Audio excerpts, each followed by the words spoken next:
Hello, I am Bentham and welcome back to Factorio Towns. In the previous episode we finished working on the town of Juleborough. We have the assemblers up and running and making the necessary modules, and we also have a train running between the various circuit making towns, that being Redport, Chipton and Flaskmere, delivering the various different kinds of circuits that we need for production. And now all I need to do is make sure the train is actually delivering enough, and it looks like it's not delivering enough advanced circuits. In fact, I don't think there are any on it, which is a little bit confusing because it's literally just come over from Redport. So I checked it on the train view and it looked like the problem was plastic, so it's probably about time we went to Frackham and boosted the plastic supply just a little bit, because so far we've not really done anything with Frackham since we originally set it up. We haven't expanded the production in any real way, and we've only got one refinery running. And I don't know how we managed to get away with this for so long, but it's clear that we actually need to put in more than one now. Probably like 4, really.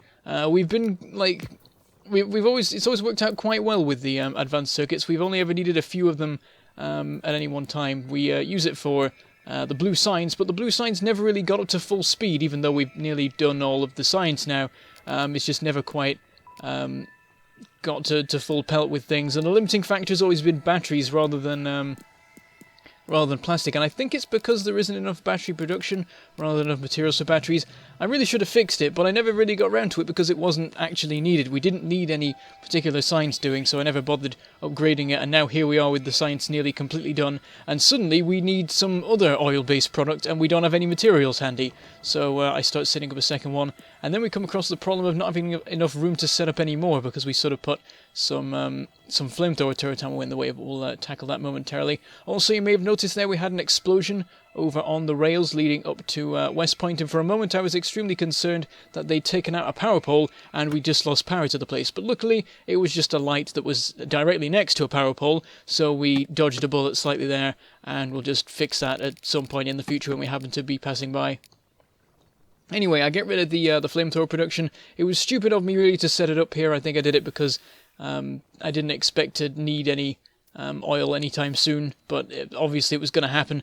And I should have just put it like below. Below was the plan. Like the way I set up this particular town was so that there would be a bunch of room for oil-based production below all the refineries rather than to the side of them, because that was where I was going to expand the line out. So we get up to 3 refineries, which should roughly triple the production rate. Though I think we are now lacking in cracking plants that crack from light oil to petroleum gas, so we will have to add in some more of those in future. But at the moment it seems to be running well enough. I mean, everything's run down at the moment, so anything building up is nice.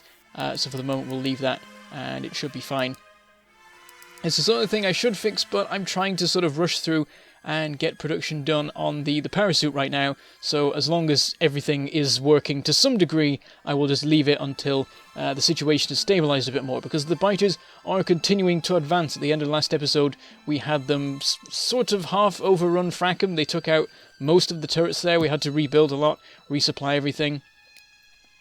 And yeah, this has been happening more and more. Things over in Southbridge and West Chipton. Chipton's still taking the brunt of it. Surprisingly quiet over in Fortin, though. That's very strange and confusing. Fortin's been safe, even though the entire point of it was to get attacked constantly by biters and so on. And in fact, there's not been much going on at West Point either, though that makes more sense because I think the pollution hasn't really gone out that far for a while. But yeah, the eastern towns have really been taking a battering recently. And the biters have advanced so far forward in the desert that they are now just in between different districts of Chipton, pretty much. It's quite bad. Speaking of which, there we go with an explosion over in Flaskmere. Not too bad, though. It was one turret on a corner, so it'll be fine. We're now at the point where I don't bother dealing with single explosions. I only go over if, like, 5 things blow up, because then it's clear that the biters are starting to actually take a town over. So I'll probably just ignore that until they start blowing up more of them, and hope that it's all okay in the meantime. Anyway, we've now moved the flamethrower production. It's a bit annoying that the chemical plant was the wrong way round in terms of the inputs for the different kinds of liquid input. It's a shame that there's not a button to like mirror one of those so that you can input the things on the opposite sides, because it'd make things so much easier if I could do that. I could make much more compact designs and not have to worry about spaghetti belts so much. Because there's a little bit of that in this particular episode with things having to get shifted around a lot and made room for and so on. But eventually we get the different materials down to the chemical plants, and its operation doesn't matter that much anyway, because we're not using the flamethrower ammo till we actually have the power suit set up, and we're able to withstand the biters long enough to actually set them on fire and run away. So checking up on the plastic, things are looking a lot better now. The plastic rate looks to be about 3 times what it was before, and we even have to do a little bit of upgrading to the loading system for the train. I think we upgrade it to stack inserters just on the actual inputs of the cargo wagons, and that should be fine. And then we'll wait for the train to turn up, see how the loading goes, and it looks pretty decent. Yeah, then we go upgrading it, and very quickly the full 5 stacks gets filled up, which is excellent. So we hop in the car, and we can go back to Juleborough to see what sort of effect is had. We will stop off at the main area first, just to get all our materials back again. Constantly burning through our supplies of plates and so on, and I'm very much looking forward to a time when I can stop relying on this place.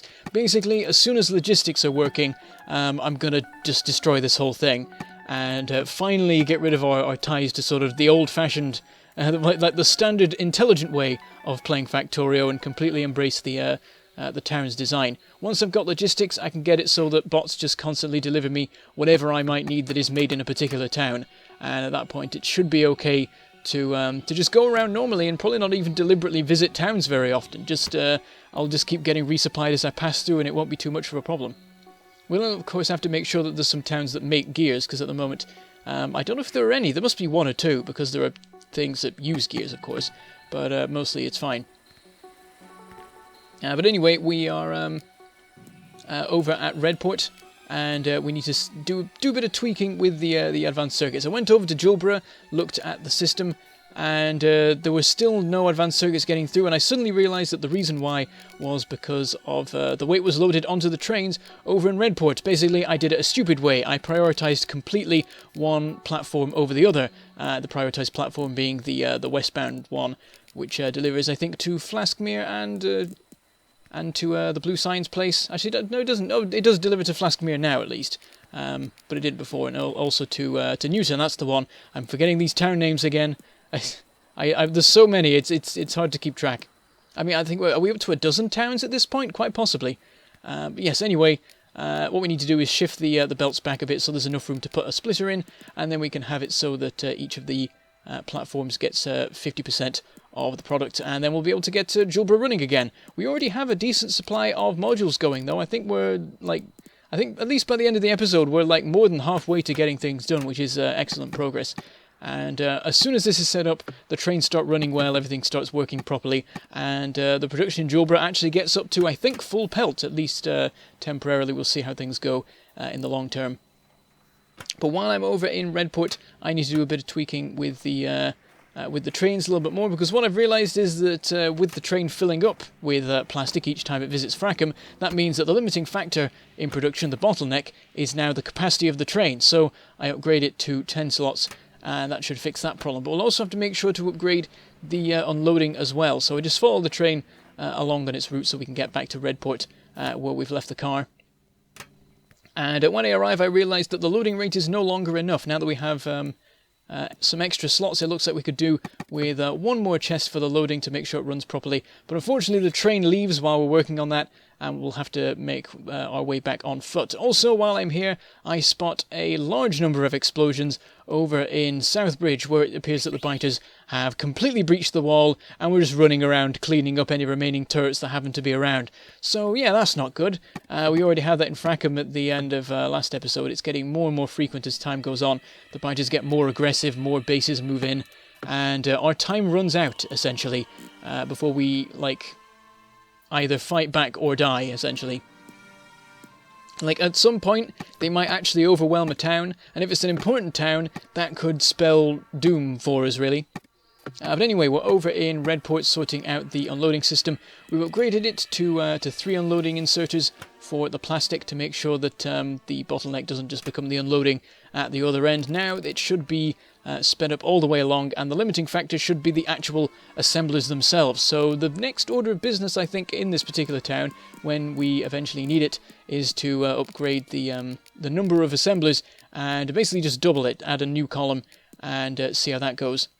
We end up with a bit of trouble with copper, though. I forget just how much copper we have in Redport. I think there's a decent supply left. But we're generally running out of copper sort of all over the county. Yeah, there's plenty left there. At some point, we'll probably start exporting the copper, the copper ore, or maybe the fully made plates to other towns, because it's getting quite bad. We've already got the copper being delivered from Juleborough to Chipton, just because there just weren't enough circuits, and I'm imagining that the circuit shortage is going to continue until we can find another source of copper to properly bolster it. And we haven't even upgraded the production in Chipton yet. We need more of that. Like, we've only got one of our sort of circuit assembling arrays. I mean, they're quite large scale, really, but like in Rail World, I've got like triple that. And there have been times in the past where they've been running at full pelt. I mean, I don't think the production rates of towns are ever going to reach that of Rail World, but we at least need a second one to make things work a little bit better. Anyway, stopping by in Colbury where there was a random attack, which I wasn't expecting really. The biters, like, the entire reason, well, no. Part of the reason I built Juleborough where it was to stop the biters from reaching Colbury, but they've still managed to find a sneaky way to get through and attack that town directly, which is annoying, but that sort of thing should be dealt with once we actually go out and deal with the biters. Anyway, over to Southbridge, where there are just sort of no defences on half of it now. The biters just took them out. If they attack again, they'll just start taking out the miners and stuff. So I quickly start fixing up the walls and working out a plan for stopping it being blown up all the time. So I realised that I'm using a sort of old-fashioned system of turrets here, spacing them in the way I used to at the beginning of the series, where like the spacing didn't really matter as much, as long as the as long as every part of the wall was covered, it was fine. Like, one turret could deal with the sort of onslaught you can expect at that time. And I just sort of never properly fixed that. In some of the town I did, but in this particular section, which is right next to a biter base, I didn't bother with it. So now we start putting them in a proper high-density pattern, so that the biters will have to deal with like 20 of them shooting them at once, rather than like 3 that they can deal with. So that should hopefully result in a lot less destruction here. But while we are still setting up this defensive system after the innards of Southbridge being destroyed, it starts happening over in Frackham again, and we only just fixed up Frackham at the end of last episode, so it's a good example of how much things are sort of falling apart here. I've not even finished fixing this crisis, and there's another one over at Frackham, and at this point it's just another day in the office, relative to what it used to be, where I would drop everything and run over and panic and try and deal with things. Nowadays, they're just breaching the walls all the time. It's just your average day. So yeah, we'll have to go back over to Frackham and get things fixed up there before they attack again, because then they'll really blow things up and they'll start taking out like chemical plants and refineries and stuff, and they're really annoying to set up, so I really don't want that to happen. But anyway, now we've got these turrets set up properly. I do a little bit of flooring just to fill in a gap, make things look a little bit nicer with what little concrete I have available, and that may be the last concrete that exists in the game that isn't placed, because I haven't made concrete in a very long time now. I've just used it. I just keep like scrounging it from random places to use for nameplates and stuff like that. But I sort of put some down anyway because it's already been turned into concrete. We can't use it as walls anymore, should that be needed.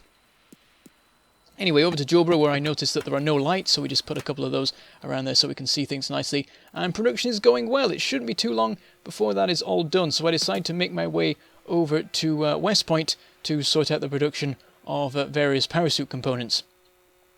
Because I've sort of been ignoring that so far, and now we're nearly ready with the parachute and we still don't have anything to actually put in the thing. So over here we have the assemblers sort of set up, but we don't have any actual things running down the lines yet.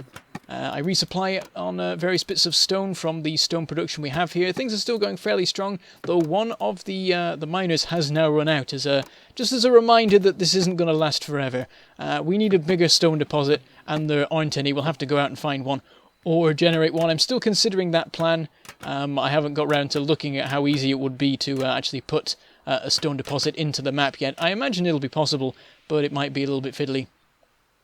There's also the possibility, depending on how things work, that it might result in me not being able to earn achievements anymore, though I think half the achievements in this aren't possible to earn anyway, because I started this series before 0.13. And I haven't really noticed any being earned. I'm wondering if they've been disabled already. I don't remember ever using any commands, but I can't think of any times where I've actually got any achievements in this. I mean, I haven't done any particularly large-scale production-based things, so that might explain some of it. We'll have a look at that some other time anyway.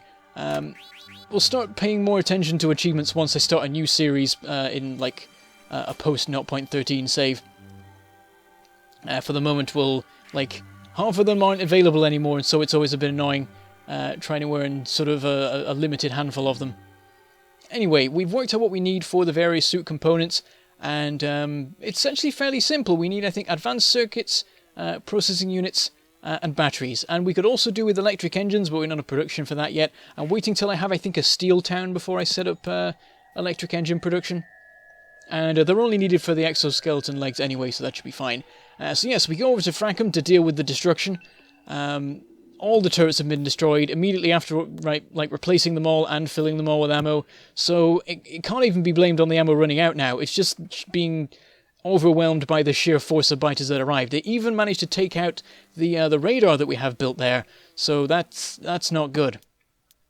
So we go over to the main area so that we can get plenty of supplies to bolster the defences, because once again this is a case of me not making the turrets dense enough. I've been keeping they're too spaced out, and I have the capability to build them more densely and stop them constantly being blown up, so we'll sort that out, as well as using a different kind of defensive system.